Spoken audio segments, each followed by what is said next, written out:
Ninyong tanan, doon ay usa ka negosyante ba nga maampuon kaayo pagkagabi na kanang padung na sila nga manira sa ilang tindahan. Ningon ang negosyante nga babay, nisinggit siya, nangutanan siya siyang tindira, "Inday, unsa man ang ganador nga bugas, gisagulan na nag broken rice?" Ingon po dayon ang tindira, "Yes, ma'am." Unya gitahi na nagbalik. Sirado na ma'am, gitahi nagbalik. Ang ganador nga bugas, gisagulag broken rice. Pagaman gitahi og balik. Pagaman unsa man ang gas, gisagulan na nagtubig. Gisagulan na ma'am. Unsa man ang pilit, gisagulan na nagmais. Gisagulan na ma'am. Ang pilit sagulag mais. Sa man ang gasolina, gisagulan na nagtubig. Gisagulan na ma'am. Hala, sige dali na, magrosaryo na ta. Magampo na ta. Human nga manikas, magampo. Human nga manikas, magampo. Maigsoon ka din ni Kristo, pwede din na, nga manikas ka, unya paghaman magampo ka. Dinhi sa to Ebanghelyo, doon ay do katao nga nagampo. Una, ang Pariseo, ang ginaingon nga relihiyoso kaayo. Nagampo siya. Unya, ningon siya siyang kaugalingon, Ginoo, nagpasalamat ko nimo kay nagpuasa ko, nang hatag ko sa akong isig katao. Unya, nagsakripisyo ko, wa ko mangabit, wa ko'y bisyo. Dili sama ni anang kubrador sa buhis. Nindot man ang magpuasa ta, nindot po nang magsakripisyo, nindot po nang mutabang ta sa mga pobre.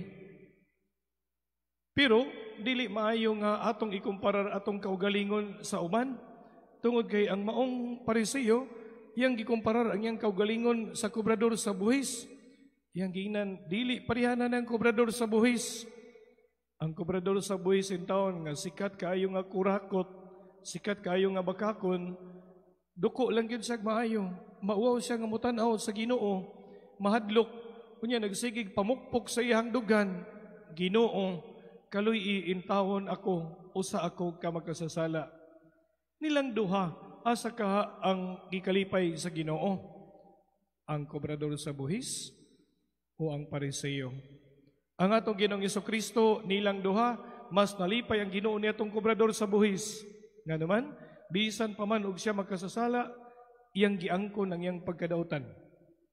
Wa siya manghambog. Ang maong Pariseo nang hambog.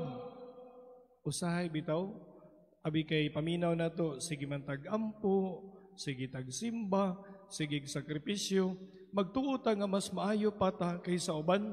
Muna usahay, doon na tayo tendency nga, manaway, mingon kinsagod na siya.